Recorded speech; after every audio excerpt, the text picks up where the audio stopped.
안녕하세요, 소양입니다. 오늘도 짬짬이 시간 내셔서 내 손안의 책방으로 마실러 오십시오. 띵동, 구독, 좋아요, 알람 설정이 도착했습니다. 오늘 소개할 책은 가정주부라는 직업은 시간과 공간의 한계가 있는 자리이기도 하지만 뭐든 도전할 수 있는 자리다. 포기해야 하는 수입이나 경력이 있는 것도 아니기 때문에 좀 더 자유롭게 도전할 수 있다. 그 면에서 온라인은 SNS는 저자의 표현대로 기회의 땅이 맞습니다. 거창하지 않아도 좋다고 하는데요. 지금 이 순간도 새로운 생각, 새로운 느낌, 새로운 사진, 새로운 도전을 올리며 SNS야말로 엄마들이 자신에게 투자하는 가장 쉬운 길임을 몸소 증명해 보이고 있는 엄마의 첫 SNS, 지은이는 곽진영, 발행은 이지퍼 플리싱입니다. 엄마의 첫 SNS는 육아에 휘둘리다 찌들어버린 엄마의 자존감 지키기 프로젝트 도서인데요. SNS 공간으로 들어와 엄마라는 명찰을 떼고 오직 그 시간만큼은 나 자신으로 돌아와 쉴 수 있도록 방법을 제시해주는 책입니다. 저자는 제 세 아이를 키우는 전업주부로 여느 엄마와 똑같은 임신과 출산, 육아로 경단녀가 되었죠. 결혼 전에 쌓아온 자신의 커리어가 사라졌고 나는 없고 엄마만 덩그러니 남은 시간을 보내고 있었습니다. 저자는 책에서 우울한 육아 스트레스나 끝도 없이 매일이 소란한 하루에서도 나를 찾아야 한다고, 그럼에도 불구하고 나 자신을 잊지 말아야 한다고 주장하지 않습니다. 다만 새 아이를 키우느라 정신없는 전업주부가 어떻게 집 밖으로 나가지 않고도 N 잡노가 될 수 있는지를 상세히 밝혀주고 있습니다. 엄마의 첫 SNS는 SNS를 도구로 활용해 전업주부든 맞벌이 주부든 그 공간 안에서 자신을 마주하고 내 안의 특별함을 발견하고 그것을 나누는 법, 일상을 지킬 수 있는 시간 관리, 자기 소개하는 법, 사진 예쁘게 찍는 법, 블로그와 인스타그램의 각기 다른 사용법 등 SNS 기록 생활의 A부터 Z를 친절하고 디테일하게 알려줍니다. 이 책은 한마디로 엄마들의 슬기로운 SNS 생활 길잡이 책인데요. 집 밖에 편히 나가기도 어려운 육아 하우스에서 언제든 어디로든 날아가 여행하듯 유용하다. 내 마음과 정신을 위로하는 친구를 만들 수 있는 가장 쉽게 나답게 SNS 안에서 나의 가치를 찾아주는 안내서입니다. 저자 곽진영은 세 아이의 엄마이자 작가입니다. 글쓰기 및 SNS 모임을 운영하고 있으며 내 이름을 찾고자 하는 엄마들을 위한 강의를 하고 있습니다. 3년이라는 시간 동안 꾸준히 블로그, 인스타그램, 브런치 등 SNS에 나의 이야기를 기록하고 사람들과 소통하고 있죠. 서툴고 어설프지만 멈추지 않고 느릿느릿 걸었던 과정을 SNS에 올리며 엄마를 넘어 나 자신을 찾게 됩니다. 거리두기 육아에 관한 저자의 첫 책으로 우리는 숲에서 살고 있습니다 는 많은 사람들의 공감을 얻어내며 베스트셀러에 오르기도 했습니다. EBS 라디오와 카카오 브런치에 나도 작가다 공모전에 낸 글은 당선 작품집 너의 목소리를 그릴 수 있다면에 수록되어 있습니다. 아무것도 일어나지 않는 것 같은 하루지만 사실 많은 일들이 일어나고 있음을 알게 된 저자는 엄마들이여 깨어나라. 이제 엄마가 아닌 진짜 나의 모습을 찾아야 한다고 외칩니다. 엄마들을 위한 최초의 SNS 기록 생활 안내서로 들어가 보겠습니다. 내 손안의 책방과 함께 즐거운 시간 되세요. 구독, 좋아요, 알람 설정은 사랑입니다. 엄마, N 잡노가 되다. 나는 아이 셋을 키우는 10년차 전업주부다. 뱃속에 생명이 들어설 때마다 사회와 한 걸음씩 떨어지는 기분이 들었다.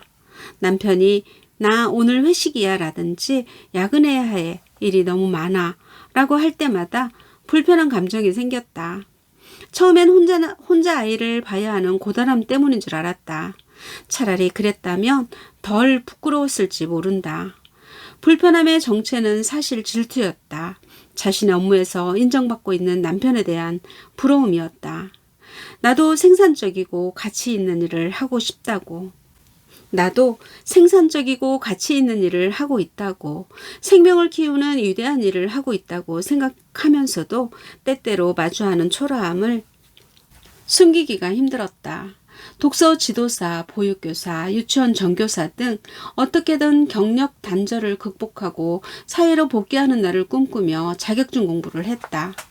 진짜 일을 하려고 했던 건지, 공부를 할 때만큼은 불안함을 감출 수 있어서였는 건지, 아마도 둘 다 이유였겠지만 밤을 새워 공부하고 시험을 보며 위안으로 삼았다.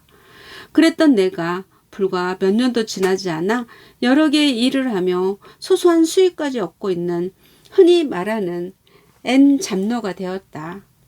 작가, 강연가, 독서와 글쓰기 등 각종 모임 리더의 모임을 홍보하고 모객하는 업무까지 수많은 일을 하고 있다. 본업이었던 아이들을 가르치는 일도 놓치지 않았다. 대충 세어봐도 대여섯 가지의 사회적인 활동을 하고 있는 나, 일을 하겠다고 마음먹은 것도 아닌데 하나둘 쌓여가는 프로젝트들은 어느새 나의 고정 수업이 되었다. 어느 팀의 나에게 업이 생긴 것이다. 그럼 소는 누가 키우나? 이 옛 유행어처럼 초라함을 느끼면서도 선뜻 사회활동을 시작하지 못했던 건 아이들 때문이었다. 아이를 맡아줄 사람도 없었거니와 아이를 맡길 마음도 없었던 고집불통 엄마. 마치 나의 모든 생산성을 아이 키우는 것에 올인한 듯 자발적으로 소를 키우는 엄마가 나였다. 그럼에도 다시 시작했다. 멈추고 멈췄지만 또 시작했다. 새 아이 엄마인 나의 이야기를 블로그에, 인스타그램에 하나씩 꺼내놓았다. 서툴지만 즐거운 취미생활을 기록했고 틈틈이 읽은 책에 대해 약간의 감상이라도 끼적였으며 불안하거나 두려운 날들의 마음을 털어놓았고 조금이라도 변화해보고자 시도했던 습관을 남겼다. 그저 꿈틀거림이랄까, 뭐 하나 대단한 게 아니었다. 내가 무엇을 좋아하는지, 어떤 분야에 관심이 있는지, 어떤 강점이 있는지 지속적으로 기록하면 알 수 있다. 그것은 내가 모르고 있던 나를 들여다보는 계기가 된다. 내가 그랬다. 누구나 세상에 나의 기록을 할 필요는 있지만 특히 누구보다 사회적으로 고립되었다고 느끼는 엄마들이, 지금 당장 일을 시작하지 못하는 환경에 놓여 있는 사람들이 SNS를 하면 좋겠다. 하지 말아야 할 이유가 많더라도 해야만 하는 이유를 찾았으면 좋겠다. 나도 마찬가지다. 어느 날 갑자기 기타를 배운다고 가야금 뜯는 소리를 내는 기타 영상을 올리기도 하고, 아이 수유하면서 틈틈이 읽은 책에 서평을 남기기도 하고, 육아 혹은 교육에 대한 소신이 담긴 글들을 올리기도 했다. 거창한 목표가 있어서가 아니다. 할 수 있는 일이 없어서 그랬다. 이런 기록이 전부 나라는 사람의 스토리가 되었고 내 이야기도 한 권의 책이 되었다. 혼자만의 공간에서 자신만의 방법으로 나를 드러낼 수 있는 세상이 되었다. SNS 덕분이다. SNS는 누구는 글로, 누구는 음악으로, 누구는 그림으로 자기를 표현할 수 있고 취향이 비슷한 사람끼리 공감대를 형성하며 소통할 수 있는 공간이다. 나에겐 너무나 평범하고 당연한 일상이지만 누군가에겐 그렇지 않다는 것을 기록 생활을 시작하며 깨달았다. 나에게는 별것 아닌 쉬운 일이 누군가에게는 찾아보고 끙끙거리며 해야 하는 힘든 일일 수도 있다는 것도 알았다. 내가 올리는 작은 기록이 누군가에게 공감이 되고 도움이 될 수 있다. 이런 일들이 온라인 세상에서는 비일비재하게 일어나고 있다. 나는 그러니 SNS를 시작하라고 말한다. 아주 쉽게 생산의 경험을 할 수 있게 해주는 공간이 온라인이다. 작은 성취를 쌓다 보면 사라졌던 자존감도 함께 쌓여나간다. 욕망. 나는 욕망이라는 단어를 좋아한다. 욕망의 사전적 정의는 부족을 느껴 무엇을 가지거나 누리고자 탐함 또는 그런 마음이다. 욕심과 비슷한 의미로 쓰인다. 하지만 나는 욕망을 그런 저차원적인 단어로 사용하고 싶지 않다. 욕망은 꿈과 같은 말이다. 내가 원하는 것에 대한 갈망, 내가 말하는 삶에 대한 간절함, 내가 이루고 싶은 꿈을 실현하고 싶은 마음, 그 마음을 욕망이라고 부른다. 스피노자도 말했다. 나는 욕망한다. 그러므로 나는 존재한다. 내가 숲으로 온 것도 이런 삶을 선택한 것도 그런 욕망에 기인한다. 나의 욕망은 자유다. 선택의 자유, 행동의 자유, 시선의 자유. 내가 원하는 삶을 나만의 방식으로 살아내고 싶다. 내가 이런 이야기를 슬쩍 비치면 누군가는 이렇게 말한다. 그러게 누가 애를 셋이나 낳으랬어? 아이가 하나든 둘이든 자유로운 것과는 관계가 없다는 걸 모르고 하는 말일까? 어쨌든 이건 모두 나의 선택이다. 아무도 나에게 전업주부가 되라고 강요하지 않았고 아이를 많이 낳으라고 하지도 않았다. 그런데 나조차도 그래서 나는 무엇도 할 수 없다고 단정지었다.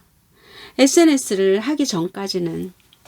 욕망을 표출하는 곳, 나에게 SNS란 그런 곳이다. 현실 속 평범한 엄마가 SNS 세상에서 노래를 하고 글을 쓴다. 나를 평가하는 시선이 많은 곳이라면 과연 내가 그렇게 자유롭게 하고 싶은 것들을 할 수 있었을까? 꼴불견이라는 눈초리를 이겨낼 수 있었을까? 감히 시도조차 하지 않았을 것이다. 쌍방향인 듯 보이지만 일방향이기도 한 SNS. 시선이 보이지 않는 자유로운 공간에서 나는 마음껏 놀고 있다. 누가 얼토당토 않다고? 그게 가능한 일이냐고 비웃어도 괜찮다. 그 욕망은 그들의 것이 아니라 나의 것이니까. 내가 소망하고 내가 이룰 나만의 것이니까. 그러니 이곳에서는 엄마의 가면을 잠시 내려놓고 다른 가면을 하나 써본다. 엄마의 불안은 잠시 미뤄두고 자유롭고 싶은 내면의 자아를 꺼내놓는다. 사람들의 욕망이 가득한 곳, SNS는 그런 곳이다. 나의 욕망과 타인의 욕망이 뒤섞인 곳. 그러니 다른 사람의 SNS를 보며 부러워하는 것은 어찌 보면 굉장히 어리석인 일이다.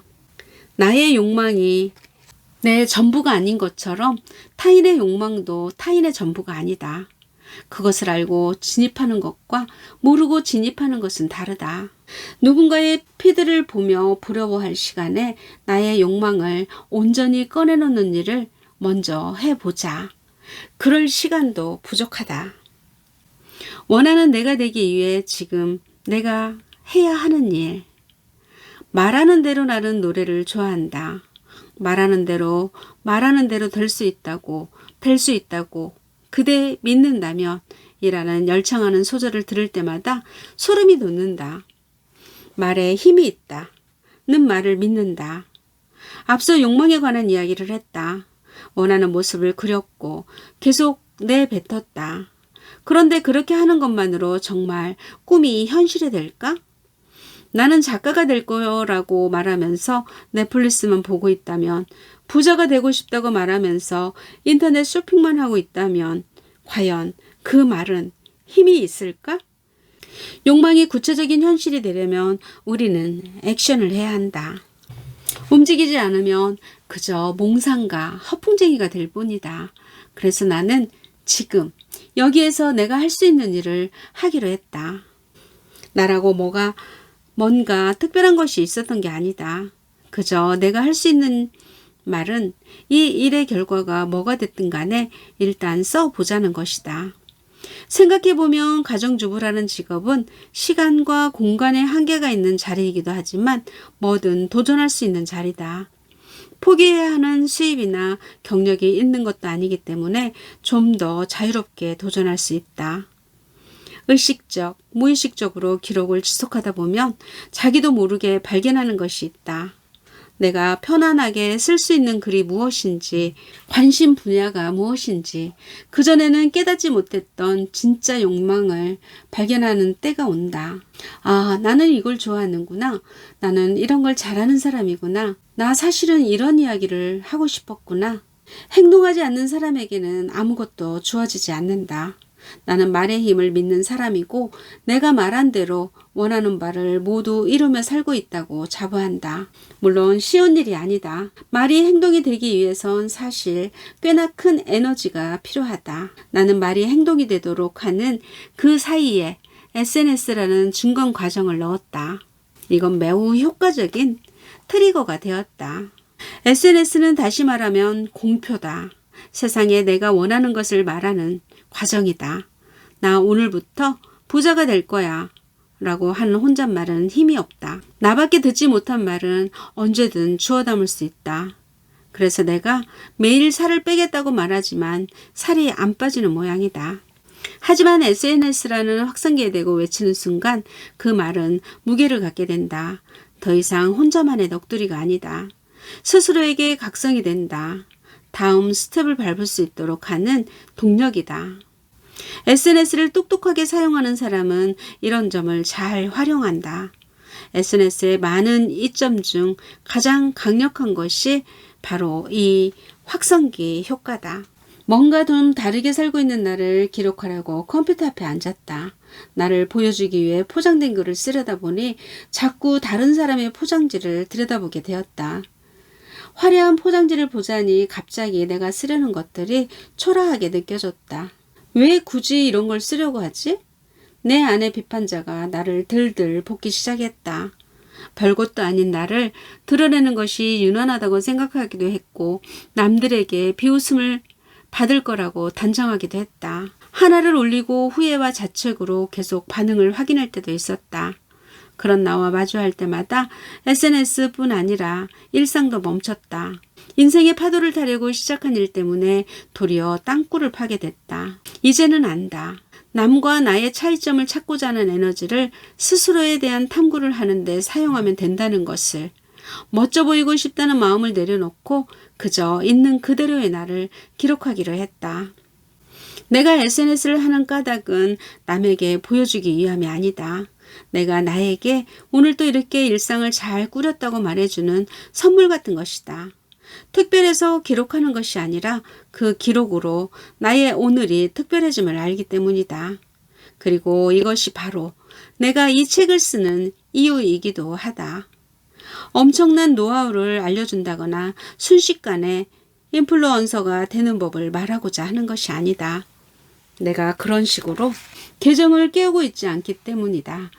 그렇게 쓴다고 해도 그것은 온전히 나의 것이 아니다. 다만 내가 분명하게 말할 수 있는 것이 있다. 설사 SNS를 하는 행위로 어떤 경제적 이익을 얻지 못하더라도 나와 나를 둘러싼 것들에 대한 애정이 남게 될 것이다. 장담한다. 적어도 불필요한 시간 낭비나 에너지 소모가 되지는 않을 것이다. 나를 어여삐 여기고 내가 가진 것들을 사랑하게 되는 시간이 되리라 믿는다. 불평으로 가득 찼던 일상에서 조금이라도 특별한 것을 건져낼 수 있는 시간이 될 수 있다. 인스타그램에는 절망이 없다라는 책 제목을 한참을 바라본 적이 있다. 물론 절망이 없을 수도 있다. 반대로 보면 절망을 절망으로 기록했을 땐 내가 여전히 그 상태에 머물러 있는 것일 수도 있다. 그러나 절망 가운데서 한 줄기 희망이라도 찾아 SNS에 기록하는 것은 꽤나 능동적인 행위이다. 거짓된 기록이라고 치부할 수만 있을까? 어쩌면 그것은 희망은 아닐지언정 희망을 찾겠다는 발버둥일지도 모른다. 이를 무조건 나쁘다고만 해야 할까? 가식이 아니라 전진일 수도 있는데도 말이다. 그건 절망 속에 빠져 있기보다는 희망으로 나아가기 위해 움직이기를 선택한 것인데 말이다. 온라인 세계는 카카오톡 백종원처럼 자신이 가진 것을 아낌없이 내어놓을 때 반응이 일어난다. 내가 아는 정보를 다른 사람들이 다 가져다 쓰면 어떡하지? 걱정되기도 하지만 정작 전문가라고 불리는 사람들은 자신이 알고 있는 모든 것을 쏟아놓은 사람들이다. 물론 무엇을 내어놓는다고 해서 꼭 그게 거창한 것일 필요는 없다. 내가 아는 인플루언서 지인은 일상 큐레이터 선을 하는 사람이다. 유튜브에서 영감을 받은 영상 같은 것을 공유해주는 일을 주로 한다. 나는 무엇을 사람들에게 줄 수 있을까? 생활에서 얻어지는 깨알같은 지식, 예를 들면 아이가 좋아하는 신상 간식, 손님 오기 전 빠르게 집 정리하는 법, 혹은 오늘 아침 어린이집 등원, 룩 등 나에게 사소하지만 누군가에겐 도움이 될 만한 소소한 것부터 정리해보면 어떨까? 1이 돌아올지 10이 돌아올지 모르겠지만 어쨌든 나는 10 이상을 내어놓는다. 이 마음으로 내가 가진 것들을 차곡차곡 쌓다 보면 어느새 그 분야의 전문가가 되어 있을지도 모른다. 언뜻 보면 시간과 에너지를 잡아먹는 것처럼 보였던 독서 모임을 진행하면서 나는 꾸준히 성장하는 나 자신을 발견했다. 한 권 한 권 PPT 자료를 만드는 동안 이전에는 휘발되던 독서가 머무르는 것을 느꼈고 사람들 앞에서 떨지 않고 조리 있게 말하는 법도 배웠다. 그 자신감으로 문화센터에 엄마들의 꿈을 찾아주는 독서라는 강연 제안을 하기도 했다. 무엇보다 그 독서 모임에서 함께 책을 읽고 어떻게 살 것인가를 고민하게 된 엄마 친구들을 만났다. 무엇을 하든 서로 응원해주는 사람을 얻었다는 것이 이 모임이 내게 준 가장 큰 수확이었다. 의미 없어 보이는 시간, 손해만 보는 것 같은 시간도 지나고 보면 그 이상이 얻어질 때가 있다. 당장의 수익, 당장의 이득이 아니라 이 과정을 즐기다 보면 기대 이상의 무언가를 얻을지도 모른다. 혹 아무것도 얻지 못했다 하더라도 그 과정을 견디는 힘을 배웠으니 그 또한 이익 아닐까. 백종원 아저씨의 구수한 웃음을 떠올리며 온라인에 접속해보자. 사람들이 찾아온다는 것은 브랜딩의 시작이다. 아무리 내가 이런 사람이라고 소리쳐도 소리 없는 메아리일 때가 많다. 우리가 흔히 마케팅이라고 하는 것은 상품을 파는 것인데 이것을 개인에 적용해 나를 팔려고 하는 사람들이 많다. 파는 것에는 한계가 있다. 계속 새로운 무엇과 경쟁해야만 하기 때문이다. 빌 비숍의 핑크 펭귄의 마그네틱 마케터라는 용어가 나온다. 마그네틱 마케터는 찾아다니는 것이 아니라 잠재 고객이 찾아오게 만든다. 가치 있는 것들을 무료로 이용할 수 있게 하고 욕구를 갖도록 만드는 것이다. 의도했던 건 아니지만 남한산성을 방문한 사람들은 숲의 힐링 효과와 나를 만난 이야기를 SNS에 올렸고 그것들을 차곡차곡 쌓여갔다. 숲에서 새 아이를 키우며 SNS에 기록하는 엄마, 자신의 삶을 글로 쓰는 엄마, 나는 그런 사람이 되었다. 어떤 사물이나 장소를 보면서 한 사람을 떠올린다는 것은 굉장한 일이다. 그것은 돈을 주고도 쉽게 되지 않은 일이지만 그저 내가 가진 것을 내가 할 수 있는 한에서 했던 것이 결과적으로 나라는 사람의 정체성이 되었다. 주고 또 주는 일, 자본주의 사회에서 바보 같은 일로 보일지 모른다. 그런데 준 것보다 큰 것이 돌아올 때가 많다. 나의 경험처럼 말이다. 그리고 그 중에 가장 큰 것은 사람이다. 온라인 활동 시간이 늘수록 이 사람 지산이 가장 많이 쌓인다. 이 연결의 힘을 가장 크게 느꼈던 것은 책을 쓰고 난 후였다. 내 시간과 에너지를 쏟아넣은 자식 같은 책을 손에 들고 어쩔 바를 모를 때 차곡차곡 쌓여간 인연들이 손을 내밀어 주었다. 세상에 존재하는 줄도 모르는 이름 없는 엄마 작가의 책은 그렇게 주변 사람들의 있음문에 서평에 이야기할 수 있도록 마련해 준 기회에 조금씩 팔려나가기 시작했다. 대구에서, 울산에서, 포항에서 얼굴 한번 마주한 적 없는 온라인 인연들이 도움의 손길을 뻗어오기 시작했다. 너무 많은 마음을 받아서 내가 이 마음을 다 갚을 수 있을까 두려울 만큼 감사함이 쌓여갔다. 사람들이 찾아온다는 것은 블렌딩의 시작이다. 심적으로도 일적으로도 도움을 주고받은 인연이 늘어간다. 그것은 우리 사이에 공감과 신뢰가 싹트기 때문이라고 합니다. 그리고 받을 것을 생각하지 않고 주었기 때문이라고 합니다. 엄마들을 위한 최초의 SNS 기록 안내서 추천합니다. 오늘도 많이 웃으시고 행복한 시간 되세요. 안녕.